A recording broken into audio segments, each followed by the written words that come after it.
സമാധാനത്തോടെ സന്തോഷത്തോടെ തന്റെ മക്കളെ ചേർത്ത് പിടിച്ചിട്ട് കിടന്നുറങ്ങാൻ അല്ലാഹു തന്ന അനുഗ്രഹമാണ് വീടെന്ന് പരിചയപ്പെടുത്തിയ ആ വീടിന്റെ ചുവരുകൾക്കുള്ളിൽ പെണ്ണിനെ മാനഭംഗം ചെയ്യപ്പെടുമ്പോ അരുതേ എന്ന് പറയുന്നവർ ചൂട്ട് കത്തിച്ചു കൊടുക്കുന്ന കിരാരമായ വേദനകളുടെ നടുവിൽ ഞാൻ ഒരിക്കൽ കൂടി ഓർമ്മിപ്പിക്കുകയാ. ഇതൊക്കെ ഓരോ വാർത്തകൾ വെളിയിൽ വരുമ്പോ ഇവൻ എങ്ങനെ ആയിരുന്നു എന്ന ആളുകൾ മൂക്കത്ത് വിരൽ വെച്ച് ചോദിക്കേണ്ട അവസ്ഥയിലേക്ക് നമ്മുടെ നാട് മാറുമ്പോ എന്റെ പ്രിയപ്പെട്ട ഉമ്മ, മാറ്റമുണ്ടാകേണ്ടത് പള്ളിക്കുള്ളിൽ മാത്രമല്ല, നമ്മുടെ വീടിന്റെ ഉള്ളിൽ നമ്മുടെ പെൺമക്കളെ സുരക്ഷിതമായി വളർത്താൻ കഴിയുന്ന നമ്മുടെ 4 ചുവരുടെ ഉള്ളിൽ നമ്മുടെ മക്കൾ വളർന്ന് അവരെ സന്മാർഗത്തിന്റെ പാതയിലൂടെ സഞ്ചരിച്ചു പോകുന്ന നമ്മുടെ വീടിന്റെ ഉള്ളിൽ ഇസ്മായിൽ പറക്കാൻ കഴിയുന്ന നമ്മുടെ വീടിന്റെ ഉള്ളിൽ ഫാത്തിമ വളരാൻ കഴിയുന്ന ഒരു സാഹചര്യത്തിലേക്ക് നമ്മുടെ വീടുകൾ മാറാൻ ഓരോ വീടുകളിലും നടക്കുന്ന ഒരവസ്ഥയെ കുറിച്ച് നാം സഞ്ചരിച്ചു പോകുമ്പോ സ്വന്തം വീടിന്റെ ഉള്ളിൽ പെൺകുട്ടികൾക്ക് സുരക്ഷിതത്വമല്ലാത്ത ഇടങ്ങളായി അവനവന്റെ വീടുകൾ മാറുമ്പോ കുറെ കാലങ്ങൾക്ക് മുമ്പ് പെണ്ണാക്രമിക്കപ്പെട്ടത് പാതിരാവിന്റെ നിശബ്ദതയിലാണ്, അവള് നടന്നു പോകുന്ന പാർക്കുകളിലാണ്, വിജനമായ സ്ഥലങ്ങളിൽ വെച്ചാണ്. ആരാരുമില്ലാതെ നടന്നു പോകുന്ന പെണ്ണിനെയാണ് ആക്രമിക്കപ്പെട്ടതെങ്കിൽ ഇന്ന് കേരളത്തിൽ ഏറ്റവും കൂടുതൽ പെൺകുട്ടികൾ ആക്രമിക്കപ്പെടുന്നത് അവരുടെ ഗൃഹാന്തരീക്ഷത്തിന്റെ ഉള്ളിലാ.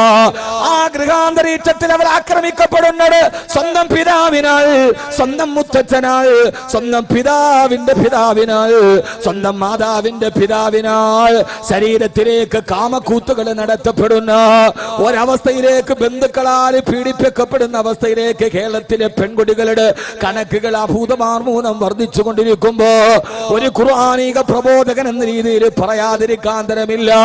തമിഴ്നാടിന്റെ അതിർത്തിൽ നിന്ന് കടന്നു വരുന്ന വാളയാറ് ചുരങ്ങള് 6 മാസത്തിന്റെ ഉള്ളിൽ നൊന്തു പ്രസവിച്ചു മുലയൂട്ടി വളർത്തിയ തന്റെ പെൺമക്കള് 6ലും 7ലും പഠിക്കുന്ന പെൺകുട്ടികൾ ഒരു ചാൺ കയറിൽ തൂങ്ങിയാടുമ്പോ കൺമുമ്പിലിരുന്നു കൊണ്ട് തൂങ്ങിയാടി ഉറുമ്പുകൾ അരിച്ചു കറയുന്ന പെൺമക്കളുടെ മൃതദേഹം അടിത്തട്ടിൽ വരിച്ചിട്ട് എന്റെ മക്കളെ കൊന്നവൻ ആരെന്ന് പരിതപിക്കുന്ന വാളയാറിലെ വീട്ടമ്മയുടെ കവിൽ തടത്തിലൂടെ തടം തല്ലിയാത്തൊടുക്കുന്ന കണ്ണുനീരിന്റെ മുമ്പ് ആ പെൺകുട്ടികളെ തകർത്തെറിഞ്ഞത് അവിടുത്തെ കള്ള് കച്ചവടക്കാരനല്ല, അവിടുത്തെ നൊട്ടോറിയസ് ക്രിമിനലുകളല്ല. എന്റെ പ്രിയപ്പെട്ട സഹോദരങ്ങളെ, ഒരു ചെറിയ ചുമരുകൾക്കുള്ളിൽ പെണ്ണു മുഴുവനും ആക്രമിക്കപ്പെടുമ്പോ 10ാം ക്ലാസ്സിൽ പഠിക്കുന്ന അല്ല 7ാം ക്ലാസ്സിൽ പഠിക്കുന്ന വിദ്യാർത്ഥിനികൾക്ക് പോകും അവരവരുടെ വീടിന്റെ ഉള്ളിൽ സുരക്ഷിതത്വം നഷ്ടപ്പെടുമ്പോ സ്വന്തം മകളെയും മകളുടെ മകളെയും നിരന്തരമായി ലൈംഗിക വൈകൃതങ്ങൾക്ക് ഇരയാക്കുന്ന മുത്തശ്ശന്റെ കഥ. 66 വയസ്സുകാരൻ അവന്റെ കാമപ്പേക്കൂത്തുകൾ നടത്തിയത് അവന്റെ സ്വന്തം മകളോട് ശാരീരിക ബന്ധം പുലർത്തുമ്പോ തന്നെ ആ മകളുടെ 2 മക്കളെ ലൈംഗിക വൈകൃതങ്ങൾക്ക് ഇരയാക്കുന്ന സ്വന്തം മകളെ മലത്തിക്കടത്തി സ്വന്തം പിതാവ് മാനഭംഗം ചെയ്യുമ്പോ അതിന് നിശബ്ദമായി സഹായം ചെയ്തതാരാ? ഒന്നാം മാനഭംഗം ചെയ്യുന്നവന്റെ മകൾ, രണ്ടാമത് അയാളുടെ ഭാര്യ തന്നെ മുത്തശ്ശി തന്നെ കൊച്ചുമകളെ കൂട്ടിക്കൊടുക്കുന്ന കൂട്ടിക്കൊടുപ്പിന്റെ കഥകൾ വരുന്നത് പഞ്ചനക്ഷത്ര വേശ്യാലയങ്ങളിലല്ല, അത് ബോംബെയിലെ ചുവന്ന തെരുവുകളിലല്ല, ഇത് നടക്കുന്നത് ഏതെങ്കിലും പഞ്ചനക്ഷത്ര ഹോട്ടലുകളുടെ വേശ്യാലയ തെരുവുകളിലല്ല, ചെറിയ ഒരു വീടിന്റെ ഉള്ളിൽ. വല്ലാഹു ജഅല ലക്കും മിൻ ബുയൂതികും സകനാ, സമാധാനത്തോടെ സന്തോഷത്തോടെ തന്റെ മക്കളെ ചേർത്ത് പിടിച്ചിട്ട് കിടന്നുറങ്ങാൻ അല്ലാഹു തന്ന അനുഗ്രഹമാണ് വീടെന്ന് പരിചയപ്പെടുത്തിയ ആ വീടിന്റെ ചുവരുകൾക്കുള്ളിൽ പെണ്ണിനെ മാനഭംഗം ചെയ്യപ്പെടുമ്പോ അരുതേ എന്ന് പറയുന്നവർ ചൂട്ട് കത്തിച്ചു കൊടുക്കുന്ന കിരാരമായ വേദനകളുടെ നടുവിൽ ഞാൻ ഒരിക്കൽ കൂടി ഓർമ്മിപ്പിക്കുകയാ. ഇതൊക്കെ ഓരോ വാർത്തകൾ വെളിയിൽ വരുമ്പോ ഇവൻ എങ്ങനെ ആയിരുന്നു എന്ന ആളുകൾ മൂക്കത്ത് വിരൽ വെച്ച് ചോദിക്കേണ്ട അവസ്ഥയിലേക്ക് നമ്മുടെ നാട് മാറുമ്പോ എന്റെ പ്രിയപ്പെട്ട ഉമ്മ, മാറ്റമുണ്ടാകേണ്ടത് പള്ളിക്കുള്ളിൽ മാത്രമല്ല, നമ്മുടെ വീടിന്റെ ഉള്ളിൽ നമ്മുടെ പെൺമക്കളെ സുരക്ഷിതമായി വളർത്താൻ കഴിയുന്ന നമ്മുടെ 4 ചുവരുടെ ഉള്ളിൽ നമ്മുടെ മക്കൾ വളർന്ന് അവരെ സന്മാർഗത്തിന്റെ പാതയിലൂടെ സഞ്ചരിച്ചു പോകുന്ന നമ്മുടെ വീടിന്റെ ഉള്ളിൽ ഇസ്മായിൽ പറക്കാൻ കഴിയുന്ന നമ്മുടെ വീടിന്റെ ഉള്ളിൽ ഫാത്തിമ വളരാൻ കഴിയുന്ന ഒരു സാഹചര്യത്തിലേക്ക് നമ്മുടെ വീടുകൾ മാറാൻ, നമ്മുടെ ഗൃഹാന്തരീക്ഷങ്ങൾ മാറാൻ, നമ്മുടെ വീടുകൾ രൂപാന്തരപ്പെടേണ്ടതുണ്ട്. നമ്മുടെ വീടുകൾ മാറേണ്ടതുണ്ട്. അതുകൊണ്ട് അല്ലാഹുവിന്റെ വിശുദ്ധമായ ഖുർആൻ ചർച്ച ചെയ്യുന്ന ഈ ഒരു സമകാലീന ലോകത്തിന് മുമ്പ് വളപ്പൊട്ടുകളിൽ ചിതറിത്തരുന്ന പെണ്ണിന് മുമ്പ് വീട് എന്ന വിഷയത്തെ ഖുർആൻ അങ്ങനെ കൈകാര്യം ചെയ്യുന്നു എന്ന് ഒരു ഖുർആനിക പ്രബോധകൻ എന്ന രീതിയിൽ ഞാൻ സമർപ്പിക്കുകയാണ്. അല്ലാഹുവേ, ഞങ്ങളുടെ വീടുകളെ നീ സമാധാനത്തിന്റെ സന്തോഷത്തിന്റെ ഭവനമാക്കണേ അല്ലാ. അല്ലാഹു നമ്മുടെ വീടിനെ ഏറ്റവും നല്ല വീടാക്കി അല്ലാഹു നൽകുമാറാകട്ടെ. ആമീൻ പറ മനുഷ്യന്മാര് ഉള്ളവരാമീൻ പറയും. ഇനി യഥാർത്ഥത്തിൽ ഖുർആൻ വീടിനെ കുറിച്ച് വളരെ വാചാലമായിട്ട് സംസാരിക്കുന്നുണ്ട്. ഇന്ന് ഏറ്റവും കൂടുതൽ പ്രശ്നം വീടിന്റെ ഉള്ളിലാണ്, അല്ലാതെ വെളിയിലല്ല. വീടിന്റെ ഉള്ളിൽ ഒരു തലമുറയെ വളർത്തിയെടുക്കേണ്ട വീടിന്റെ ഉള്ളിൽ അധാർമികതയുടെ അസുരന്മാര് വസിക്കുന്നു എന്നതാണ് ഇന്ന് നമ്മൾ അനുഭവിക്കുന്ന ഏറ്റവും പ്രധാനപ്പെട്ട വിഷയങ്ങൾ. ഓരോ ദിവസവും വാർത്തകൾ കേൾക്കുന്നത് ലോകം ലജ്ജിച്ചു പോകുന്ന വാർത്തകളാണ്. മകളുടെ മകളോട് ലൈംഗിക വൈകൃതം കാണിക്കുന്ന ഈ വൃദ്ധ ജരാനരകൾ ബാധിച്ചിട്ട് പോലും ജരാനരകൾ ബാധിച്ച് പക്വതയിലേക്ക് എത്തുന്ന കാലഘട്ടങ്ങളിൽ പെണ്ണിന്റെ കിളുന്ത ശരീരത്തോട് കാമം തോന്നുന്ന ഒരവസ്ഥയിലേക്ക് ലോകം മാറിപ്പോകുമ്പോ കുറുന്തോട്ടിക്ക് വാദം പിടിച്ചാൽ പിന്നെന്താ ചെയ്യുക? സാധാരണ പണ്ട് ആളുകൾ ചോദിക്കും, വാദത്തിന് മരുന്നുണ്ടാക്കുന്നത് കുറുന്തോട്ടിയിൽ നിന്നാണ്. പക്ഷെ കുറുന്തോട്ടിക്ക് വാദം പിടിച്ചാൽ പിന്നെ എവിടെ നിന്നാണ് മരുന്നുണ്ടാക്കാൻ കഴിയുക? ആ ഒരവസ്ഥയിൽ കുറുന്തോട്ടിക്ക് വാദം പിടിക്കാൻ തുടങ്ങിയിരിക്കുന്നു എന്നൊരവസ്ഥയിൽ ചങ്ങലയ്ക്ക് ഭ്രാന്ത് പിടിച്ചാൽ പിന്നെ എന്ത് വെച്ചാ കെട്ടുക? മലയാളത്തിലൊരു ചെറിയ കവിയുണ്ട്, സത്താർ ആദൂർ. അദ്ദേഹത്തിന്റെ ഒരു 3 വരി കവിതയുണ്ട്, വളരെയേറെ പ്രസക്തമാണ് ആ കവിത. മലക്കടത്തി കടത്തി മാനഭംഗം ചെയ്യാൻ തന്നെ മാറിലേക്ക് അമർന്നു വരുന്നവനെ കണ്ടപ്പോ ഇരയാക്കപ്പെട്ട പെൺകുട്ടി ഉറക്ക വിളിച്ചു ഒന്ന് രക്ഷിക്കാൻ, അച്ഛാ എന്ന് ഉറക്ക വിളിച്ചപ്പോൾ വെളിച്ചം കണ്ടപ്പോഴാണ് ആ കുട്ടിക്ക് മനസ്സിലായത് തന്നെ ആക്രമിക്കാൻ വരുന്നത് തന്റെ അച്ഛനാണെന്ന്. ഇനി അവൾ ആരെയാണ് വിളിക്കുക? കവിയുടെ വാക്കുകളാണ്. തന്നെ മാനഭംഗം ചെയ്യാൻ വരുന്നവരിൽ നിന്ന് രക്ഷപ്പെടാനാണ് അവൾ അച്ഛ എന്ന് വിളിച്ചത്. അപ്പോഴാണ് അവൾ അറിഞ്ഞത് തന്നെ മാനഭംഗം ചെയ്യാൻ വരുന്നത് തന്റെ അച്ഛൻ തന്നെയാണെന്ന്. ഇനി അവൾ ആരോടാണ് ചോദിക്കുക? യഥാർത്ഥത്തിൽ ഇന്ന് നമ്മുടെ സമൂഹത്തിന്റെ ഒരു വര അതാണ്. ഇവിടെ ആദ്യം നമ്മൾ മനസ്സിലാക്കേണ്ട കുറെ കാര്യങ്ങളുണ്ട്. നമ്മുടെ വീടുകളെ നമ്മൾ രൂപാന്തരപ്പെടുത്തേണ്ടതുണ്ട്. എങ്ങനെയാണ് നമ്മുടെ വീടുകളെ നമ്മൾ രൂപാന്തരപ്പെടുത്തേണ്ടത്? വളരെ പ്രധാനപ്പെട്ട ചില കാര്യങ്ങൾ, അത് ചില അപ്രിയ സത്യങ്ങളാവാം. നമ്മൾ സാധാരണ ഒരു വീട് വെക്കാൻ തീരുമാനിക്കുമ്പോൾ ആദ്യം തന്നെ നമ്മളൊരു നല്ല സ്ഥലം കണ്ടെത്തും. ആ സ്ഥലം കണ്ടെത്തി കഴിഞ്ഞാൽ പിന്നെ നമ്മളൊരു പ്ലാൻ ഉണ്ടാക്കും. ആ പ്ലാനില് നമ്മളും ഭാര്യയും കൂടി ഇരുന്നിട്ട് അവിടെ കിച്ചൺ വേണം, ഇവിടെ സ്റ്റോർ റൂം വേണം, അവിടെ ബെഡ്റൂം വേണം, ഇവിടെ ബാത്റൂം വേണം, ഇവിടെ ബാത്ത് അറ്റാച്ച്ഡ് ആവണം, അവിടെ തൂണ് വേണം, ഇവിടെ പില്ലർ വേണം. ഇങ്ങനെ ധാരാളം പ്ലാനുകളൊക്കെ കൊടുത്തിട്ട് നമ്മൾ വീടുകൾ ഉണ്ടാക്കാറുണ്ട്. അങ്ങനെയാണ് സാധാരണ നമ്മളൊരു വീടുണ്ടാക്കുമ്പോൾ ആ വീടിന് ഏറ്റവും ബലമുണ്ടാവാൻ വേണ്ടിയാണ് അതിന്റെ ബേസ്മെന്റ് നമ്മൾ കെട്ടുക, അല്ലെങ്കിൽ അതിന് നല്ല തൂണുകൾ കൊടുക്കുക. അല്ലേ? അങ്ങനെയല്ലേ? അങ്ങനെയാണോ അല്ലയോ?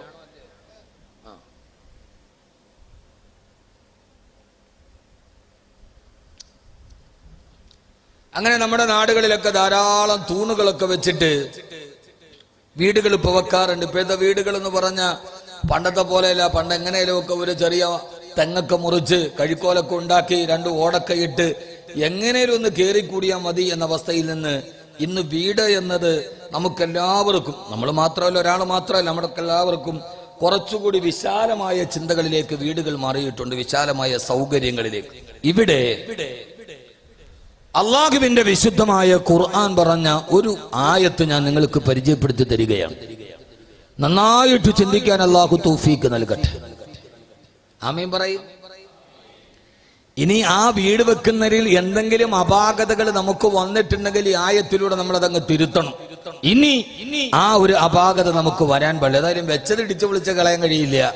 എന്നാൽ ഇതൊരു തിരിച്ചറിവായി മാറണം. അള്ളാഹുവിന്റെ വിശുദ്ധമായ ഖുർആൻ കഴിഞ്ഞ കാലങ്ങളിൽ ജീവിച്ചിരിക്കുകയും അള്ളാഹുവിന്റെ ശിക്ഷ ഏറ്റുവാങ്ങുകയും ചെയ്യുന്ന ഒരു സമൂഹത്തിന്റെ കഥ അള്ളാഹു പറയുന്നുണ്ട്. ആരാണവർ?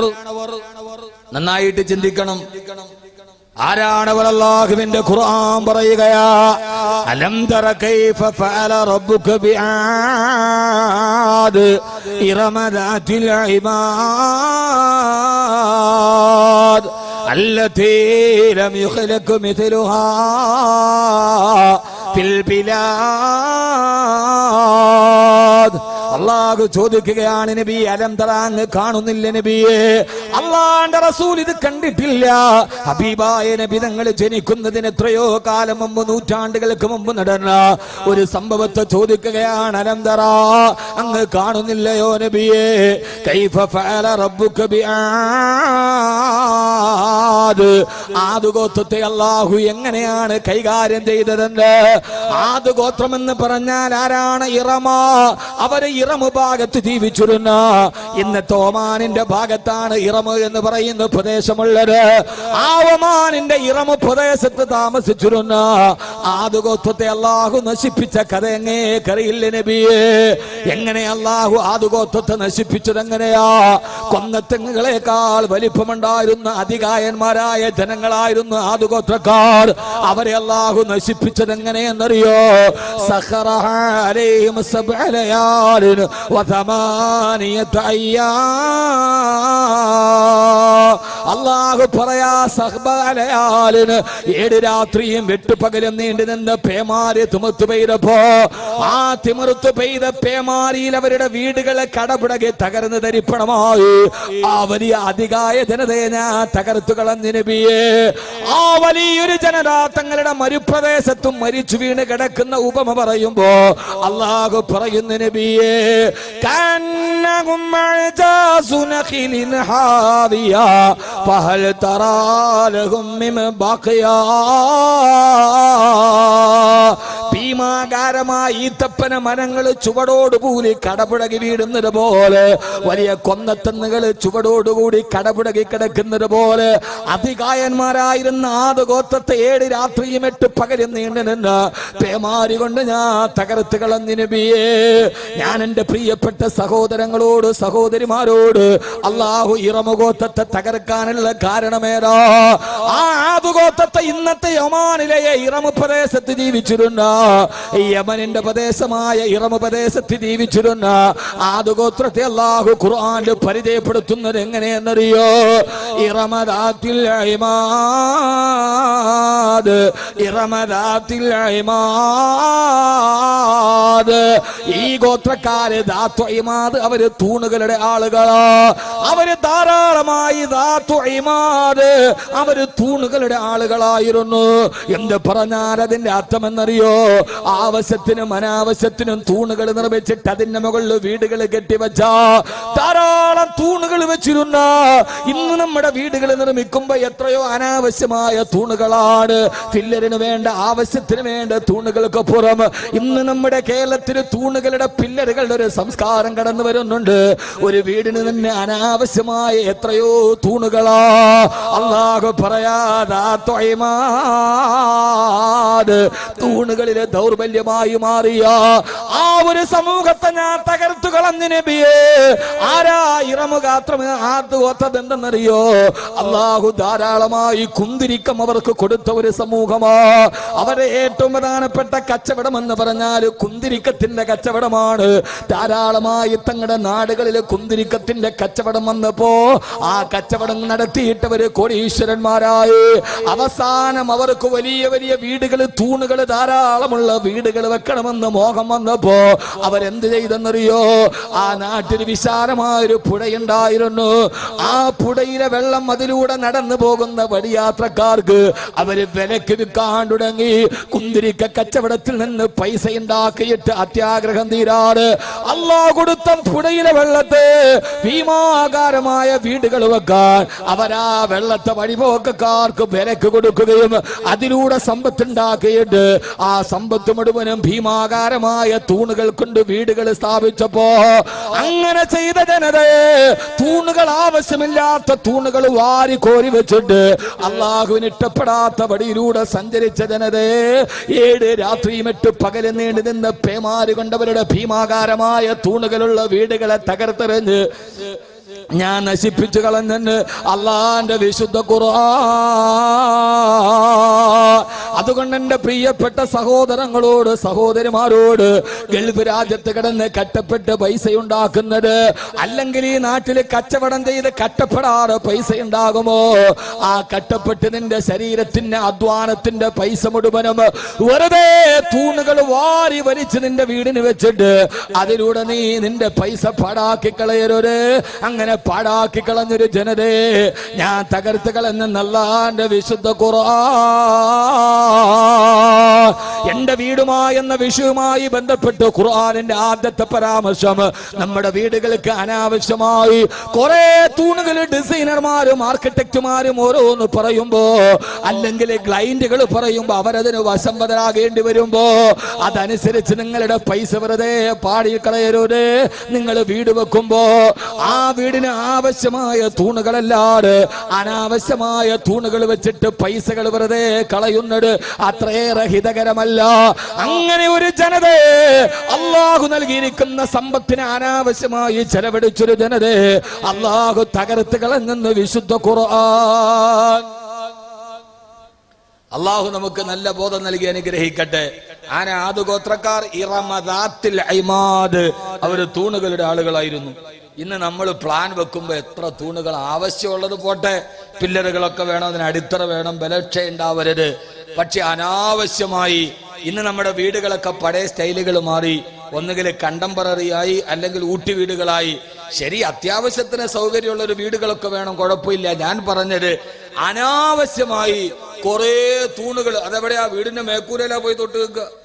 സൺഷെയ്ഡിന് മാത്രം തൂണുകൾ വെക്കുന്ന ആളുകളുണ്ട്. അതൊരു ബലത്തിന് താങ്ങിന് വേണ്ടി കൊടുക്കുന്നതല്ല, താങ്ങിന് വേണ്ടി കൊടുക്കുന്ന പ്രശ്നമില്ല. അനാവശ്യമായി അള്ളാഹു നൽകിയ നാം അധ്വാനിച്ചുണ്ടാക്കുന്ന സമ്പത്തിനെ വെറുതെ ഇങ്ങനെ തൂണുകളിൽ കുടിച്ചിടാൻ പാടില്ല. അങ്ങനെ ജനതയെ ഞാൻ തകർത്ത് കളഞ്ഞെന്ന് വിശുദ്ധ ഖുർആൻ. ഇതാണ് ഖുർആൻ. അള്ളാഹു നമുക്ക് ബോധം തരട്ടെ. വീട് വെക്കുന്നതിനെ കുറിച്ച് പോലും നമ്മൾ ആദ്യം തന്നെ, അതുകൊണ്ട് ഇനി ആരും പൊളിച്ചു കളയാൻ നോക്കണ്ട. ഇനി വെക്കുമ്പോ ഈ അനാവശ്യമായി ആർക്കിടെക്റ്റുമാര് ചിലര് പറയും, ചില ക്ലൈന്റുകൾ പറയും ആർക്കിടെക്ട് പറയാൻ ആവശ്യമില്ല, എന്നാലും അവിടെ ഒരു തൂണ് വേണം. പിന്നെ ഈ പെണ്ണുങ്ങളും പറയും, പണ്ട് ആണുങ്ങളാണ് വീടുകൾ ഉണ്ടാക്കിയിരുന്നത്, ഇന്ന് വീടുകളുടെ പുറകിലെ ഏറ്റവും പ്രധാനപ്പെട്ട അഭിപ്രായം പെണ്ണിൻ്റെതാണ്. അവള് നാടിന്റെ നാനാഭാഗത്ത് ഇങ്ങനെ നോക്കി നടന്ന് കാണണെല്ലാം കൊണ്ടുവന്ന് ഭർത്താവിനെ കൊണ്ട് പറയിപ്പിച്ച് സാധനം എടുക്കാൻ വേണ്ടി പോകുമ്പോഴും പെണ്ണു കൂടെ വരും, അവരും കൂടെ വരും. ഓരോരുത്തരെയും അഭിപ്രായം ഇങ്ങനെ പറഞ്ഞ് അവസാനം ഒരു 25 ലക്ഷത്തിൽ തുടങ്ങി വീട് അവസാനം തീരുമ്പോ ഒരു 75 ലക്ഷമായിട്ടുണ്ടാവും. എന്നാ അതിന്റെ സൗകര്യം വല്ലതും ഉണ്ടോ? ഇല്ലതാനും. എന്നാൽ പൈസ പോയത് എവിടെയാ? ഈ ഒടുക്കത്തെ തൂണ് വെച്ചിട്ടാണ് താൻ. അതുകൊണ്ട് എന്റെ പ്രിയപ്പെട്ട സഹോദരങ്ങൾ, വിമർശനമല്ല, നമ്മൾ ഈ കാര്യം വളരെയേറെ ശ്രദ്ധിക്കണം എന്ന് അള്ളാഹുവിന്റെ ഖുർആൻ നമ്മൾ ഓർമ്മപ്പെടുത്തുന്നുണ്ട്. അള്ളാഹു നമുക്ക് അതിനുള്ള തൗഫീക്ക് നൽകട്ടെ. എന്താ ആമീൻ പറയാത്ത? നിങ്ങൾക്ക് ഈ പറഞ്ഞ ഇഷ്ടമല്ലേ ഉസ്താദ്? ഇതൊന്നും പറയണ്ട, വേറെ വല്ല ആയത്തുണ്ടെങ്കിൽ അതാണ്. ഞാൻ ഈ വിഷയം കൊടുക്കാത്ത തന്നെ അതുകൊണ്ടാണ്. ഖുർആൻ എന്ത് പറയുന്നു ആ പറയുന്നതിനെ നമുക്ക് ലോകത്തിന് മുമ്പിൽ പറയേണ്ടതുണ്ട്. ഖുർആൻ സാർവജനീനമാണ്, ഖുർആൻ സാർവലൗകികമാണ്. അപ്പൊ യഥാർത്ഥത്തിൽ വെറുതെ തൂണുകൾ വെച്ചിട്ട് കാര്യമില്ല. ഒരു വീട് എന്ന് പറഞ്ഞാൽ ആ വീടിനൊരു യഥാർത്ഥ തൂണുകൾ വെക്കുന്നത് ബലം കിട്ടാനാണല്ലോ.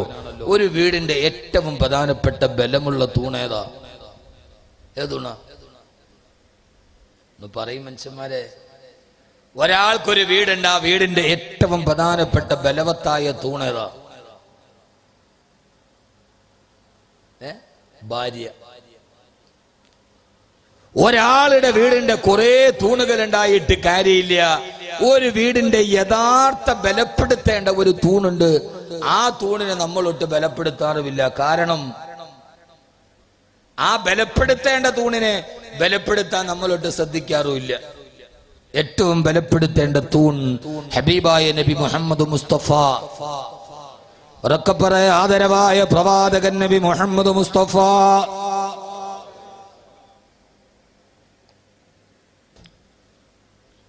സല്ലല്ലാഹു അലൈഹി വസല്ലം പറഞ്ഞു തരികയാണ്, അല്ലാഹു സുബ്ഹാനഹു വ തആല ഒരു മനുഷ്യന് നൽകുന്ന ഏറ്റവും വലിയ അനുഗ്രഹം തഖ്വയാണ്. അള്ളാഹുവിനനുസരിച്ച് ജീവിക്കാൻ അവന്റെ ജീവിതത്തിൽ ഭാഗ്യമുണ്ടാവുക എന്നതാണ്. ഒരു ഹറാമിലേക്കും പോകാതെ, ഒരു പിശാചിന്റെ വടിയിലേക്ക് പോകാതെ, ഏത് പ്രതിസന്ധി വന്നാലും, ഏത് പ്രലോഭനമുണ്ടായാലും, ഏത് പ്രതിസന്ധി വന്നാലും പിശാചിന്റെ വടിയിലൂടെ നടന്നു പോകാതെ ഏകനായ അള്ളാഹുവിനെ വഴിപ്പെട്ടു ജീവിക്കാൻ ഹൃദയത്തിൽ തഖ്വയുണ്ടാവുക. അള്ളാഹു ഒരു മനുഷ്യന് നൽകുന്ന ഏറ്റവും പ്രധാനപ്പെട്ട അനുഗ്രഹം അവന്റെ ഹൃദയത്തിൽ തഖ്വയുണ്ടാവുകയാ. ആദരവായ പ്രവാചകൻ നബി മുഹമ്മദ് മുസ്തഫ സല്ലല്ലാഹു അലൈഹി വസല്ലം പറഞ്ഞു തരികയാ, അള്ളാഹു നൽകുന്ന ഏറ്റവും വലിയ അനുഗ്രഹം തഖ്വയാണെന്നിരിക്കെ, തഖ്വ കഴിഞ്ഞാൽ അള്ളാഹു ഒരു മനുഷ്യന് നൽകുന്ന ലോകത്തിലെ രണ്ടാമത്തെ സൗഭാഗ്യം അൽ മറഅതു സാലിഹാ, അൽ മറഅതു സാലിഹാ, അവന്റെ സാലിഹത്തായ ഭാര്യയാണെന്ന് ഹബീബായ നബി മുഹമ്മദ് മുസ്തഫ. യഥാർത്ഥത്തിൽ വീടുമായി ബന്ധപ്പെട്ട രണ്ടാമത്തെ പരാമർശത്തിലേക്ക് കടക്കട്ടെ.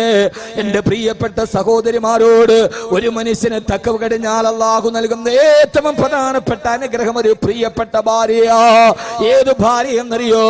ഭർത്താവിന്റെ അഭാവത്തിൽ തന്റെ പ്രിയപ്പെട്ട മക്കളെ വളർത്തിയെടുക്കുന്ന, ഭർത്താവിന്റെ ശരീരത്തെ സംരക്ഷിക്കുന്ന, തന്റെ വീടിന് കാവലായി നിൽക്കുന്ന, തന്റെ പാവപ്പെട്ട ഭർത്താവ് കഷ്ടപ്പെട്ടുണ്ടാക്കിയ വീടിന്റെ ഉള്ളിലേക്ക് പിശാചുക്കളുടെ വാതിലുകൾ തുറന്നു കൊടുക്കാട് ഏത് സമയത്തും ജാഗരൂകയായി കാവൽ നിൽക്കുന്ന, തന്റെ പെൺമക്കളെ ദീനീബോധത്തോളം വളർത്തിയെടുക്കാൻ കഴിയുന്ന, തന്റെ ആ മക്കൾക്ക് അല്ലാഹുവിന്റെ ദീനിന്റെ വഴി പറഞ്ഞു കൊടുക്കുന്ന, ആരാരുമില്ലാത്ത മക്കയുടെ മരുഭൂമിയിൽ ഇസ്മായിൽ എന്ന ആൺചെറുക്കനെ വളർത്തിയെടുത്ത് ഹാദറയെ പോലെ പ്രിയപ്പെട്ട ഭർത്താവ് നിതാന്തമായ പ്രതിസന്ധികളുടെ വഴികളിലൂടെ നടക്കുമ്പോ ഫാത്തിമ എന്ന പൊന്നുമോളെ രൂപാന്തരപ്പെടുത്തിയെടുത്ത ഖദീജ റളിയല്ലാഹു തആലയെ പോലെ തന്റെ പ്രിയപ്പെട്ട മക്കള്, പ്രിയപ്പെട്ട ഉപ്പയുടെയും ഉമ്മയുടെയും ജീവിതത്തിന്റെ പാഠം കണ്ടുപിടിച്ച് അള്ളാഹു തനിക്ക് നൽകിയ ഭർത്താവിന്റെ ഇല്ലായ്മകളോട് പൊരുത്തപ്പെട്ട് അള്ളാഹു നൽകിയ ആൺമക്കളെ ലോകത്തിന്റെ വീരകേസരികളാക്കി മാറ്റിയ തന്റെ പ്രിയപ്പെട്ട ആൺമക്കളെ സ്വർഗത്തിലെ യുവാക്കളുടെ നേതാവാക്കി മാറ്റിയ ഹസൻ ഹുസൈൻ റളിയല്ലാഹു തആല അൻഹുമാനെ ലോകത്തിന് സമർപ്പിച്ചു കൊടുത്ത ഫാത്തിമ റളിയല്ലാഹു തആല അൻഹയെ പോലെ, ഫാത്തിമ റളിയല്ലാഹു അൻഹയെ പോലെ നമ്മുടെ ജീവിതത്തിൽ നമ്മളില്ലാത്ത സമയത്ത് നമ്മുടെ വീടിനെ കാവല് നിൽക്കുന്ന, അതിന്റെ ഉള്ളിലേക്ക് ജീവിതത്തിൽ അള്ളാഹുവിന് ഇഷ്ടപ്പെടാത്തതൊന്നും കടന്നു വരാൻ ഒരു പഴുതുപോലും തുറന്നു കൊടുക്കാത്തൊരു ഭാര്യയാണ് നിന്റെ വീടിന്റെ പ്രധാനപ്പെട്ട ബലമെന്ന് ഹബീബായ നബിയുനാ റസൂലുള്ളാഹ് സല്ലല്ലാഹു അലൈഹി വസല്ലമ. എന്റെ പ്രിയപ്പെട്ട സഹോദരങ്ങളോട്, സഹോദരിമാരോട്, ഓരോ പീഡനത്തിന്റെ കഥ കേൾക്കുമ്പോ പെൺമക്കളെ വളർത്തിക്കൊണ്ടു പോകാൻ നമ്മുടെ പ്രിയപ്പെട്ട സഹോദരിമാർക്ക് കഴിയാതെ വരുമ്പോ, എന്റെ പ്രിയപ്പെട്ട സഹോദരി, അള്ളാഹുവിന്റെ ഖുർആൻ നിന്നോട് പറഞ്ഞു തന്നതേതെന്നറിയോ?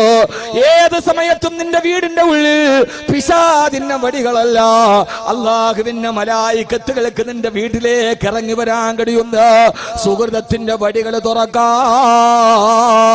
സുഹൃതത്തിന്റെ വടികൾ തുറന്നു കൊടുക്കാ. അതുകൊണ്ട് എന്റെ പ്രിയപ്പെട്ട സഹോദരിമാരോട് ഞാൻ വീടുമായി ബന്ധപ്പെട്ടൊരു കാര്യം പറയട്ടെയോ? ആ വീടിനെ നമ്മൾ പരിപാലിക്കാറുണ്ട്, അതിലൊരു വല പിടിച്ചാൽ നമ്മൾ വൃത്തിയാക്കാറുണ്ട്. ആ വീടിന്റെ ടൈലിൽ എന്തെങ്കിലും അഴുക്ക് വന്നാൽ നമ്മുടെ ഏതെങ്കിലും ഒരു രാസപദാർത്ഥം ഉപയോഗിച്ചിട്ട് അതിന്റെ കറകളയാറുണ്ട്. എന്റെ പെങ്ങളെ, അള്ളാഹു നിനക്ക് നൽകിയ വീട് വെറുതെ അടിച്ചു വൃത്തിയാക്കി സൂക്ഷിക്കാനല്ല, ആ വീടിനെ നീ സൂക്ഷിക്കേണ്ടത് എങ്ങനെയെന്നറിയോ? 14 നൂറ്റാണ്ടുകൾക്ക് മുമ്പ് അല്ലാഹുവിന്റെ റസൂൽ നബി മുഹമ്മദ് മുസ്തഫ സല്ലല്ലാഹു അലൈഹി വസല്ലം പറഞ്ഞു തന്നൊരു ഹദീസ് പറഞ്ഞു തരട്ടെയോ? അല്ലാഹുവിന്റെ റസൂൽ പറഞ്ഞു, സഹാബാ ലാ തജ്അലൂ ബുയൂതകും മഖാബിറ, ലാ തജ്അലൂ ബുയൂതകും മഖാബിറ, നിങ്ങളുടെ വീടുകളെ നിങ്ങൾ മക്ബറകളാക്കി മാറ്റരുത്. ഓരോരുത്തരും വളരെ വ്യവസ്ഥാപിതമായി മനസ്സിലാക്കിക്കൊള്ളുക. ഹബീബായ നബി സല്ലല്ലാഹു അലൈഹി വസല്ലം പറഞ്ഞു തരികയാണ്, ലാ തജ്അലൂ ബുയൂതകും മഖാബിറ, വീടുകളെ നിങ്ങൾ മക്ബറകൾ പോലെയാക്കരുത്, ശ്മശാനത്തെ പോലെ നിങ്ങളുടെ വീടുകളായി മാറരുത്. നമ്മൾ ശ്മശാനത്തിൽ പോയാൽ എപ്പോഴും നിശബ്ദതയാണ്. അവിടെ ആരും മിണ്ടാറില്ല, അവിടെ ആരും സംസാരിക്കാറില്ല. മണ്ണിന്റെ അടിയിലും മൃതദേഹങ്ങൾ കുടിച്ചിടപ്പെട്ടതുപോലെ ശ്മശാനങ്ങൾ നിശബ്ദമായി കിടക്കുന്നത് പോലെ നിങ്ങളുടെ വീടുകൾ നിശബ്ദമാവരുത്. ഒരു സമയത്തും നിങ്ങളുടെ വീട്ടിൽ നിശബ്ദമാവാൻ പാടില്ല. എന്നിട്ട് അല്ലാഹുവിന്റെ റസൂൽ പറയാ, ഫഇന്ന ശൈത്താന യുൻഫിറു ഫഇന്ന ശൈത്താന യുൻഫിറു, പിശാച് വരണ്ടോടും ഫീ ബൈത്തിൻ യുഖറഉ ഫീഹി സൂറത്തുൽ ബഖറ. ഏത് വീട്ടിൽ സൂറത്തുൽ ബഖറ പാരായണം ചെയ്യപ്പെടുന്നുവോ ആദ്യമായി ഞാൻ വീടുമായി ബന്ധപ്പെട്ട ചില പരിപാലനങ്ങളിലേക്ക് കടക്കുകയാ. ഏത് വീട്ടിലാണോ ഒരു ദിവസം സൂറത്തുൽ ബഖറ പാരായണം ചെയ്യപ്പെടുക, ആ സൂറത്തുൽ ബഖറ വീട്ടിൽ പാരായണം ചെയ്താൽ ആ വീട്ടിൽ നിന്ന് പിശാച് ഓടി ഒളിക്കുമെന്ന് ഹബീബായ നബിയുനാ റസൂലുള്ളാഹ് സ്വല്ലല്ലാഹു അലൈഹി വസല്ലമ. അച്ഛന് മകളോട് അരുതായ്മ തോന്നിക്കുന്നത്, വാപ്പാക്ക് പെങ്ങളോട് തോന്നിപ്പിക്കുന്നത്, മകന് ഉമ്മയോട് തോന്നിപ്പിക്കുന്നത്, ഇതിന്റെ എല്ലാം ഉള്ളിൽ പിശാചാണ് വസ്വാസ് ഉണ്ടാക്കുക. ഉമ്മയോട് കാമം തോന്നാണ്, വാപ്പക്ക് മകളോട് അരുതായ്മ തോന്നാണ്, അത് പിശാചിന്റെ ദുർബോധനമാണ്. അതുകൊണ്ട് നിന്റെ വീടിന്റെ ഉള്ളിൽ ലാ തജലൂ ബുയൂതകും മഖാബിറ, നമ്മുടെ വീടുകളിലെ ശ്മശാനം പോലെ നിശബ്ദമാകരുത്. പിന്നെ ആ വീട്ടിൽ എന്താണ് ചെയ്യേണ്ടത്? അല്ലാഹുവിന്റെ ഖുർആൻ നമ്മൾ വീട്ടിൽ ചെയ്യേണ്ട കാര്യത്തെ കുറിച്ച് പറയുന്നുണ്ട്. ആ വീട്ടിൽ നടക്കേണ്ടത് കല്യാണത്തിന്റെ അരങ്ങ് മാത്രമല്ല, ആ വീട്ടിൽ നടക്കേണ്ടത് ആളുകളുടെ വട്ടമേശ സമ്മേളനമല്ല. ഒരു വീട്ടിൽ എപ്പോഴും നടക്കേണ്ടത് അയൽപക്കത്ത് പെണ്ണുങ്ങളുമായി കൂടിയിരുന്ന കഥ പറയലല്ല. പിന്നെയോ ഖുർആൻ വീടിനെ കുറിച്ചുള്ള സംസ്കാരം പഠിപ്പിച്ചു തരികയാ. പെണ്ണേ, ഇവിടെ അല്ലാഹുവിന്റെ ഖുർആൻ സംബോധന ചെയ്യുന്ന ആണുങ്ങളോടല്ല, പെണ്ണുങ്ങളോടാണ് സംബോധന ചെയ്യുന്നത്. ഓ വദ്കുർന മാ യുത്ലാ ഫീ ബുയൂതികുന്ന മിൻ ആയാതില്ലാഹി വൽ ഹിക്മ. ഓ പെണ്ണേ, വദ്കുർന, നിന്റെ വീടിന്റെ ഉള്ളിൽ എപ്പോഴും പാരായണം ചെയ്യണം. മാ യുത്ലാ ഫീ ബുയൂതികുന്ന, നിന്റെ വീടിന്റെ ഉള്ളിൽ എപ്പോഴും നീ പാരായണം ചെയ്യണേ. മിൻ ആയാതില്ലാഹി വൽ ഹിക്മ, അല്ലാഹുവിന്റെ ആയത്തുകളെ, അല്ലാഹുവിന്റെ ആയത്തുകളെ, അല്ലാഹുവിന്റെ ഖുർആനിന്റെ ആയത്തുകളെ, ഹബീബായ നബി തങ്ങളുടെ ഹദീസിന്റെ വർത്തമാനങ്ങള് നിന്റെ വീട്ടിൽ നീ പാരായണം ചെയ്യണേ എന്ന് അല്ലാഹുവിന്റെ വിശുദ്ധ ഖുർആൻ. സാധാരണ ഉസ്താദന്മാര് വാദ് പറയാറുണ്ട്, മഗ്രിബ് കഴിഞ്ഞാൽ യാസീൻ, സുബൈ കഴിഞ്ഞാൽ വാക്യ ഓതണം. എന്താ ഇത്? വെറുതെ പറയുന്നതല്ല, അല്ലാഹു നമ്മളോട് പറഞ്ഞനാണ്.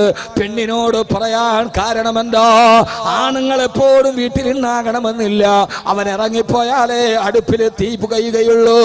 വീടെന്നത് പെണ്ണേ നിന്റെ സംരക്ഷണയിലാണ്. അതുകൊണ്ട്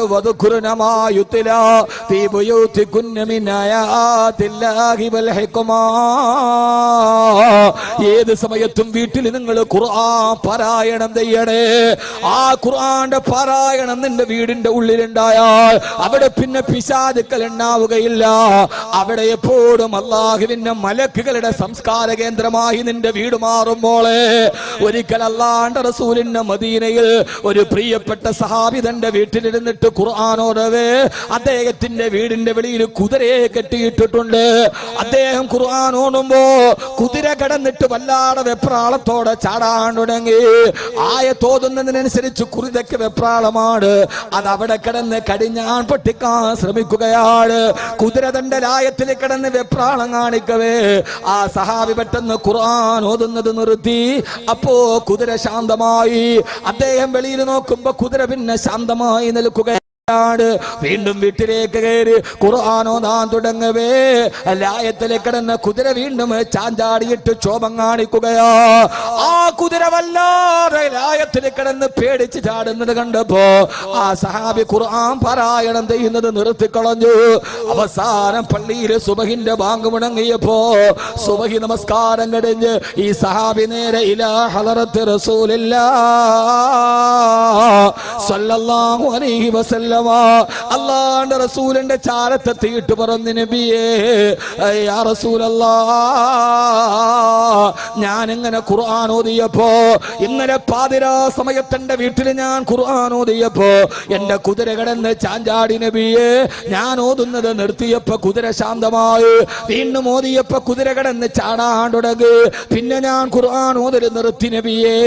എന്താണ് കാരണമെന്നറിയില്ലെന്ന് പറയുമ്പോ തന്റെ മുമ്പിൽ വന്നിട്ട് അവലാതി പറയുന്ന സഹാബിയോട് പുഞ്ചിരിയുടെ പൂന്തേൻ മഴ പൊടിച്ച് മുത്തു റസൂൽ മറുപടി പറഞ്ഞു, സഹാബി, നീ ഖുർആൻ ഓതിയപ്പോ ആകാശലോകത്ത് നിന്ന് ആയിരക്കണക്കിന് മലക്കുകള് പാതിരാ സമയത്ത് എല്ലാവരും ഉറങ്ങിക്കിടക്കുമ്പോ വീട്ടിലിരുന്ന് ഖുർആൻ ഓതുന്ന നിന്റെ വീട് സന്ദർശിക്കാൻ ആകാശലോകത്ത് നിന്ന് ആയിരക്കണക്കിന് മലക്കുകൾ നിന്റെ വീട്ടിലേക്ക് വന്നു. ആ മലക്കുകൾ ഇറങ്ങുന്നത് കണ്ടപ്പോ പേടിച്ചു വിറച്ചിട്ട് കുതിര കിടന്ന് വെപ്രാളം ഉണ്ടാക്കിയതാണ്. നീ ഖുർആൻ ഓതുന്നത് നിർത്തിയപ്പോ മലക്കുകൾ തിരിച്ചുപോയി. വീണ്ടും നീ ഓതാൻ തുടങ്ങിയപ്പോ മലക്കുകൾ ഇറങ്ങി വന്നു. അപ്പൊ കുതിര വീണ്ടും പ്രശ്നമുണ്ടാക്കാൻ തുടങ്ങി. അല്ലാഹുവിന്റെ റസൂൽ ചോദിച്ചു, പത്ര സഹാബി, നീ ഖുർആൻ ഓതുന്നത് കാണാൻ ആകാശലോകത്ത് നിന്ന് ആയിരക്കണക്കിന് മലക്കുകൾ വന്നുവല്ലോ. സുബഹി നിസ്കാരം വരെ, സുബഹി വരെ നീ ആ ഖുർആൻ ഓതുന്നത് നിർത്താതിരുന്നുവെങ്കിൽ ഇന്ന് സുബഹിയുടെ ബാങ്ക് വിളിക്കുമ്പോ ഈ മദീന മുഴുവനും ലക്ഷക്കണക്കിന് മലക്കുകളെ കൊണ്ട് നിറയുമായിരുന്നല്ലോ സഹാബി. എന്തിനാണ് ആ ഖുർആൻ പാരായണം നിർത്തിക്കളഞ്ഞത്? നീ ഓതിയിരുന്നെങ്കിൽ ഇന്ന് സുബഹിയിൽ മദീന മുഴുവനും മലക്കുകളുടെ പ്രവാഹമാകുമായിരുന്നുണ്ട്. മുഖ്ബിറേ സാദിഖ് നബി മുഹമ്മദ് മുസ്തഫ സല്ലല്ലാഹു അലൈഹി വസല്ലമ, ആത്മാർത്ഥമായിട്ടൊന്ന് ഞാൻ ചോദിക്കട്ടെ, ഇന്ന് നമ്മുടെ വീടുകളിൽ പിശാചിന്റെ സന്ദർശന കേന്ദ്രമോ അതല്ല മലക്കുകളുടെ സന്ദർശന കേന്ദ്രമോ? പാതിരാവിന്റെ നിശബ്ദതയിൽ പോലും പിശാചുക്കളെ വിളിച്ചു വരുത്തുന്ന MTV ഫാഷൻ TV ഓൺ ചെയ്തിട്ട് നമ്മുടെ മക്കളോടൊത്ത് കാണിച്ചു കൊണ്ടിരിക്കുന്ന പ്രിയപ്പെട്ട മാതാപിതാക്കളെ, പ്രിയപ്പെട്ട മാതാപിതാക്കളെ, ആരോടാണ് പറയേണ്ടത്? ഇന്ത്യയിലെ ഏറ്റവും പ്രായം കുറഞ്ഞ പിതാവുണ്ടായത് എറണാകുളം ജില്ലയിലെ കളമശ്ശേരിക്കടുത്ത മിനിങ്ങാന്ന് നിങ്ങൾ വാർത്ത വായിച്ചുവല്ലോ. 12 വയസ്സുകാരൻ പിതാവായി മാറി. പ്രസവിച്ചവളോ 14 വയസ്സുകാരി. എവിടെയാണ് നടന്നത്? യൂറോപ്പിലല്ല, ആഫ്രിക്കയിലല്ല, നിങ്ങളുടെ വെളിപ്പാടകലയാണ്. ഞാനൊന്ന് ചോദിക്കട്ടെ, ആരാണ് 12 വയസ്സ് മാത്രമുള്ള കൗമാരത്വത്തിന്റെ ബാലാരിത്തതകൾ പിന്നിട്ടിട്ടാത്ത കുട്ടിയുടെ മനസ്സിൽ ആരാണ് ലൈംഗികതയെ കുറിച്ച് പഠിപ്പിച്ചു കൊടുത്തത്? 14 വയസ്സുകാരി എങ്ങനെയാണ് വഴിപഠിപ്പിച്ചു പോയത്? എന്റെ പ്രിയപ്പെട്ട രക്ഷകർത്താക്കളെ, നമ്മുടെ മക്കൾ നമ്മൾ കാണിച്ചു കൊടുക്കുന്ന സിനിമ, നമ്മൾ കാണിച്ചു കൊടുക്കുന്ന സിനിമകൾ, നമ്മൾ പഠിപ്പിച്ചു കൊടുക്കുന്ന അധ്യാപനങ്ങൾ നമ്മുടെ കുട്ടികൾ എന്നത് കാണുന്നതേറാ. ബാങ്ക് കൊള്ളയെടുക്കാൻ പഠിപ്പിക്കുന്നത് സിനിമ. മിനിങ്ങാന്ന് പ്രേമാഭ്യർത്ഥന നിരസിച്ച പെൺകുട്ടിയെ വീടിന്റെ ഉള്ളിൽ കയറിയിട്ട് തട്ടിക്കൊണ്ടുപോയി മാനഭംഗം ചെയ്തു. കൊല്ലം ജില്ലയിൽ ആരാ മാനഭംഗം ചെയ്തത്? ആരാ മാനഭംഗം ചെയ്തത്? കുറ്റവാളികൾ കൂടുകയാണ്. ഞാൻ വ്യക്തമായി നിങ്ങളോട് ഓർമ്മിപ്പിക്കുകയാണ്, കുറ്റവാളികൾ കൂടുകയാണ്. ഡൽഹിയിൽ നട്ടുച്ച നേരത്ത് നടന്നു പോയ പെണ്ണിനെ കടന്നു പിടിച്ചു മാനഭംഗം ചെയ്തത് കുറ്റവാളിയാണെന്നാണ് കോടതി വിലയിരുത്തിയത്. ആരാണ് ഈ കുട്ടികളുടെ മനസ്സിൽ ഈ ലൈംഗികത പഠിപ്പിച്ചു കൊടുത്തതാരാ? ആണും പെണ്ണും ചുറ്റിത്തിരിയുന്ന ശരീരത്തിന്റെ സ്പർശനങ്ങള് ഉമ്മയെ സ്നേഹിക്കാൻ പഠിപ്പിച്ചത് നമ്മളെ മതമായതുപോലെ തന്നെ ബാങ്ക് കൊള്ളയെടുക്കാൻ പഠിപ്പിച്ചത് സിനിമ, കൂട്ടുകാരനെ കുത്താൻ പഠിപ്പിച്ചത് സിനിമ. എല്ലാ അശ്ലീലതകളും നമ്മുടെ മക്കൾ കാണുമ്പോ അല്ലാഹുവിന്റെ ഖുർആൻ പറഞ്ഞു, പെണ്ണേ വദ്കുർനമായുത്ല ഫീ ബുയൂതികുന്ന മിൻ ആയാതില്ലാഹി വൽ ഹിക്മ. നിങ്ങളുടെ വീടുകളിൽ ഏത് സമയത്തും ഖുർആൻ പാരായണം ചെയ്യണമെന്ന് അല്ലാഹുവിന്റെ വിശുദ്ധ ഖുർആൻ. അല്ലാഹുവിന്റെ പള്ളിയിൽ ബാങ്ക് വിളിക്കുമ്പോ ഒളു എടുത്തിട്ടൊരു ഉമ്മ മുസല്ല വിളിച്ചാല് 4 വയസ്സുള്ള പൊന്നുമോള് നിന്നെ മുസല്ലയുടെ അറ്റത്ത് നിൽക്കുന്നുണ്ടാവും. ഇത് പഠിപ്പിച്ചു കൊടുക്കേണ്ടതാരാ? പ്രിയപ്പെട്ട ചെറുപ്പക്കാരാ, ബാങ്ക് വിളിക്കുമ്പോ നീ പള്ളിയിലേക്ക് പോയാൽ 6-7 വയസ്സുള്ള പൊന്നുമക്കൾ നിന്റെ വിരൽ തുമ്പിൽ പിടിച്ച് ആ കുട്ടി പള്ളിയിലേക്ക് വന്നിട്ട് അവന്റെ ജീവിതത്തിൽ ഈമാനിന്റെ ആദ്യത്തെ പാഠം പഠിച്ചിട്ടുണ്ടാകും. അതുകൊണ്ട് പൊന്നുമോനെ, അല്ലാഹുവിനെ കുറിച്ച് പഠിപ്പിച്ചു കൊടുക്കുക. നിങ്ങളുടെ വീടുകളിലുള്ളിൽ പരീക്ഷണശാലകൾ തുറക്കണമെന്ന് അള്ളാന്റെ വിശുദ്ധ ഖുർആൻ. ആദരവായ പ്രവാചകൻ നബി മുഹമ്മദ് മുസ്തഫ, ഉറക്കപ്പറ, ആദരവായ പ്രവാചകൻ നബി മുഹമ്മദ് മുസ്തഫ സല്ലല്ലാഹു അലൈഹി വസല്ലമ അല്ലാഹുവിന്റെ റസൂലിന്റെ മുമ്പിലൂടെ 13 വയസ്സുകാരനായ മുആദ് കടന്നു പോവുകയാണ്. ആ സമയത്ത് 13 വയസ്സുകാരൻ മുആദിനോട് അല്ലാഹുവിന്റെ റസൂല് പറഞ്ഞു, മുആദേ വല്ലാഹി ഇന്നി ഉഹിബ്ബുക യാ മുആദ്, മുആദേ എനിക്ക് നിന്നോട് വല്ലാത്ത ഇഷ്ടമാണ് മുആദേ. 13 വയസ്സുകാരനോട് മുത്ത് റസൂൽ പറഞ്ഞു, മുആദേ എനിക്ക് നിന്നോട് വല്ലാത്ത സ്നേഹമാണ് മുആദേ. അത് കേട്ട മുആദ് റളിയല്ലാഹു അൻഹു 13 വയസ്സ് പ്രായമാണ്. ആ മുആദ് പറഞ്ഞു, നബിയേ ഓ വല്ലാഹി ഇന്നി ഉഹിബ്ബുക യാ റസൂലല്ലാഹ്, എനിക്ക് അങ്ങയോടും വലിയ ഇഷ്ടമാണ് നബിയേ. 13 വയസ്സുകാരനോട് മദീനയിൽ വെച്ച് കണ്ടപ്പോ റസൂലുള്ളാഹി സ്വല്ലല്ലാഹു അലൈഹി വസല്ലം പറഞ്ഞു, മുആദേ എനിക്ക് നിന്നോട് ഭയങ്കര ഇഷ്ടമാണ്. എത്ര വയസ്സുണ്ട്? നിങ്ങളിരുന്ന് ഉറങ്ങുകയാണ്. നിങ്ങൾ ഉറങ്ങിയാൽ ഞാൻ എൻ്റെ വാല് നിർത്തും. നിങ്ങൾ ഉറങ്ങുകയാണോ? ഉറങ്ങാത്തവരൊക്കെ ഒന്ന് കൈപൊക്കി നോക്കട്ടെ. അപ്പൊ ആരും ഉറങ്ങിയിട്ടില്ല താത്തിയിട്ട്. അപ്പൊ മുആദ് പറഞ്ഞു, നബിയെ ചൂട് പടച്ചോനെ, അകത്തും ചൂടാണ് പുറത്തും ചൂടാണ്. മക്കളെ ഇനി എവിടെ കൊണ്ടുപോയിട്ട് വളർത്തുന്നറിയില്ല. പൂപ്പാനെ ഏൽപ്പിച്ചിട്ട് എല്ലാം ഞാൻ പറയുക, നമ്മൾ കേൾക്കുന്ന വാർത്തകളൊക്കെ വെച്ച് നോക്കുമ്പോൾ നമ്മുടെ ജീവിതം പെടയാണ്. എന്ത് ചെയ്യണമെന്നറിയാത്തൊരവസ്ഥയിലേക്ക് നമ്മൾ മാറുകയാണ്. അപ്പൊ ഇനി ഒരൊറ്റ വിഷയം, നമ്മുടെ വീടിന്റെ ഉൾത്തളങ്ങൾ നന്നാവുക എന്നത് മാത്രമേ ഉള്ളൂ, വേറൊരു പോംവഴിയില്ല. നമ്മുടെ വീടിനെ ഖുർആൻ പറയുന്ന അവസ്ഥയിലേക്ക് പരിവർത്തിപ്പിക്കുക. നമുക്കുള്ള മക്കളുടെ ആദ്യത്തെ മദ്രസ വീടാണ്. അല്ലാഹു സുബ്ഹാനഹു വ തആല നമുക്കത് തൗഫീക്ക് നൽകി അനുഗ്രഹിക്കുമാറാകട്ടെ. അപ്പോ മുആദ് റളിയല്ലാഹു തആല അൻഹു പറഞ്ഞു, വല്ലാഹി ഇന്നി ഉഹിബ്ബുക യാ റസൂലല്ലാഹ്, നബിയേ എനിക്ക് അങ്ങയോട് അതിലും ഇഷ്ടമാണ് നബിയേ. ഓ,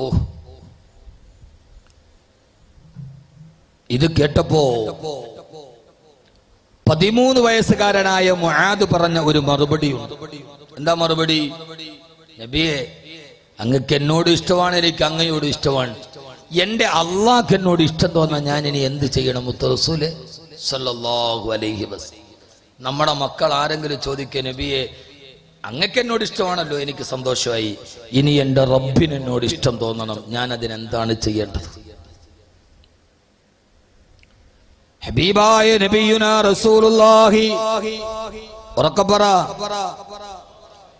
ഹബീബായ നബിയുനാ റസൂലുള്ളാഹി സ്വല്ലല്ലാഹു അലൈഹി വസല്ലം പറഞ്ഞു കൊടുത്തു, മുആദേ ഏകനായ അല്ലാഹുവിനെ നിന്നോട് ഇഷ്ടം തോന്നണമെങ്കിൽ ഞാൻ നിനക്കൊരു ദുആ പഠിപ്പിച്ചു തരാം. 5 വഖത്ത് നിസ്കാരത്തിന് ശേഷം നീ ആ ദുആ പതിവായി പറയണേ.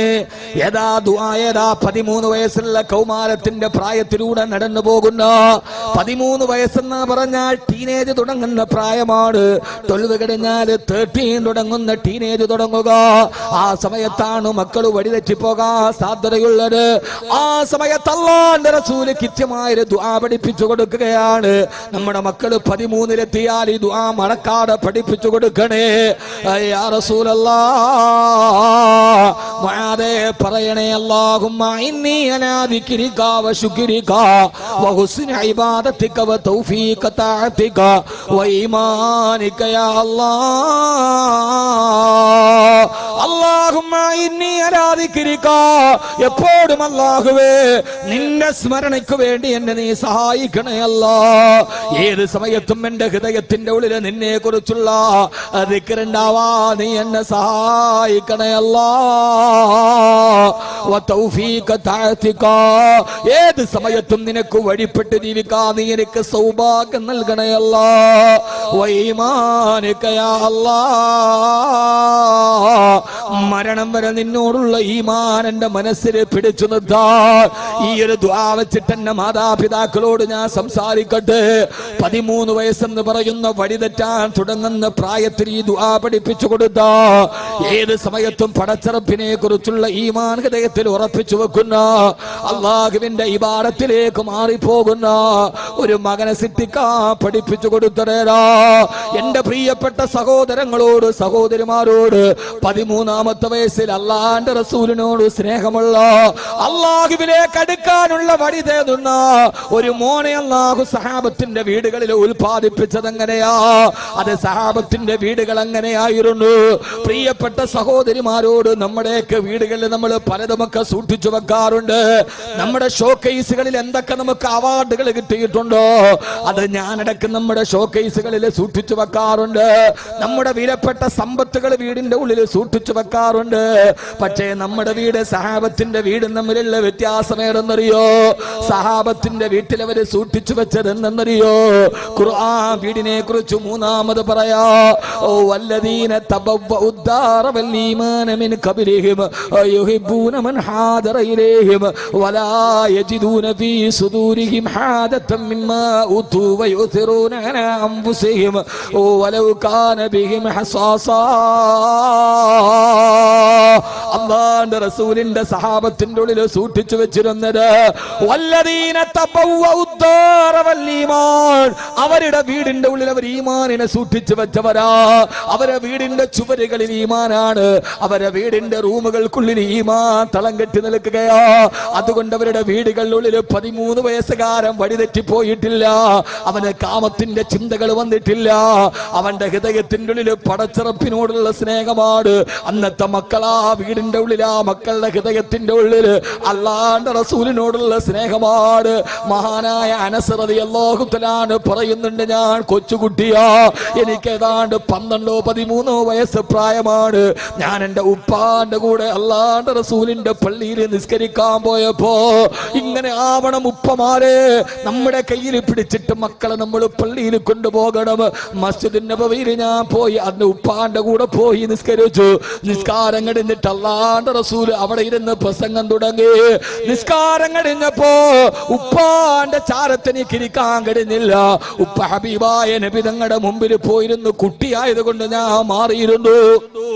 അദ്ദേഹം പറയാ, അനസ് റളിയല്ലാഹു തആല പറയാ, ഞാൻ അവിടെ ഇരുന്ന് അല്ലാഹുവിന്റെ റസൂലിന്റെ വാദ കേട്ടപ്പോ ഞാൻ നോക്കിയപ്പോ ഹബീബായ നബി സല്ലല്ലാഹു അലൈഹി വസല്ലമയുടെ വയറ്റിന്റെ ഭാഗത്ത് പ്രവാചകൻ ഇങ്ങനെ സംസാരിച്ചു കൊണ്ട് തിരിഞ്ഞപ്പോ അല്ലാഹുവിന്റെ റസൂലിന്റെ കുപ്പായത്തിന്റെ ഭാഗം മെല്ലെ ഒന്ന് മാറിയപ്പോ ഞാൻ നബി തങ്ങളുടെ വയറ്റിലൊരു കല്ല് കെട്ടി വെച്ചിരിക്കുന്നത് കണ്ടു. ഖന്തക്കിന് മാത്രമല്ല കല്ല് കെട്ടി വെച്ചത്, വാദ പറയുമ്പോ വിശപ്പ് കാരണത്താൽ കല്ല് കെട്ടി വെച്ചിരിക്കുകയാ.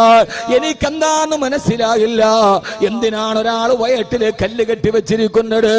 അടുത്ത് നിൽക്കുന്ന ഇബ്നു അബ്ബാസ് റളിയല്ലാഹു അൻഹുവിനോട് തോണ്ടിയിട്ട് ഞാൻ ചോദിച്ചു, മാമാ എന്താണ് ഹബീബായ നബി തങ്ങളുടെ വയറ്റിൽ ഈ കല്ലെന്ന് ചോദിച്ചപ്പോ ഇബ്നു അബ്ബാസ് റളിയല്ലാഹു തആല എന്നോട് പറഞ്ഞു തന്നു, മോനെ അൽജൂ, അല്ലാഹുവിന്റെ റസൂൽ പട്ടിണിയാണ്, ഭക്ഷണം കഴിച്ചിട്ട് ദിവസങ്ങളായി. ആ പട്ടിണിയെ മറികടക്കാനാണ് വയറ്റില് കല്ല് വെച്ച് കെട്ടിയിരിക്കുന്നതെന്ന് പറഞ്ഞപ്പോ അനസ് റളിയല്ലാഹു തആല പറയാ, 13 വയസ്സുകാരന്റെ ഓർമ്മക്കുറിപ്പാണ്. എന്റെ ഹബീബായ നബി തങ്ങളുടെ വയറ് കണ്ടപ്പോ എനിക്ക് സഹിച്ചില്ല. ഞാൻ അവിടെ നിന്ന് എഴുന്നേറ്റ് എന്റെ വീട്ടിലേക്ക് ഓടി ചെന്നിട്ട് എന്റെ ഉമ്മാന്റെ അടുക്കൽ വന്നിട്ട് പറഞ്ഞു, ഉമ്മാ,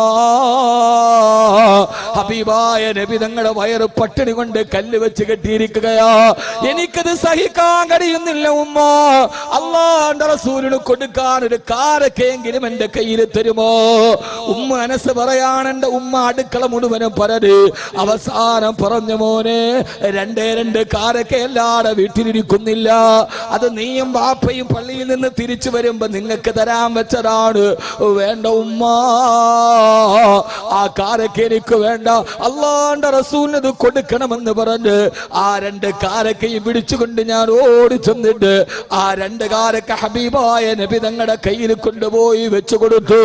എന്റെ പ്രിയപ്പെട്ട സഹോദരാ, ഒരു വാല് കേട്ടുകൊണ്ടിരിക്കുമ്പോ അള്ളാന്റെ റസൂലിന്റെ പട്ടിണി കണ്ടിട്ട് വീട്ടിലേക്ക് ഓടിച്ചെന്ന് തന്റെ വിശപ്പടക്കാനുള്ള ഭക്ഷണം എടുത്ത് ഹബീബായ നബി തങ്ങളുടെ കയ്യിൽ കൊടുക്കാൻ മാത്രത്തില് 13 വയസ്സുകാരന്റെ ഹൃദയത്തിൽ പരിവർത്തനം കൊടുത്ത സർവകലാശാല എവിടെയാണ്? അത് മറ്റൊടുത്തല്ല. വല്ലദീന തബവ്വഉദ്ദാർ വൽഈമാന, തങ്ങളുടെ വീടുകളിൽ ഈമാനിനെ കരുതലായി സൂക്ഷിച്ചു വെച്ച അസ്ഹാബുൻ നബിയിൽ മുസ്തഫ, അസ്ഹാബുൻ നബിയിൽ മുസ്തഫ സല്ലല്ലാഹു അലൈഹി വസല്ലം.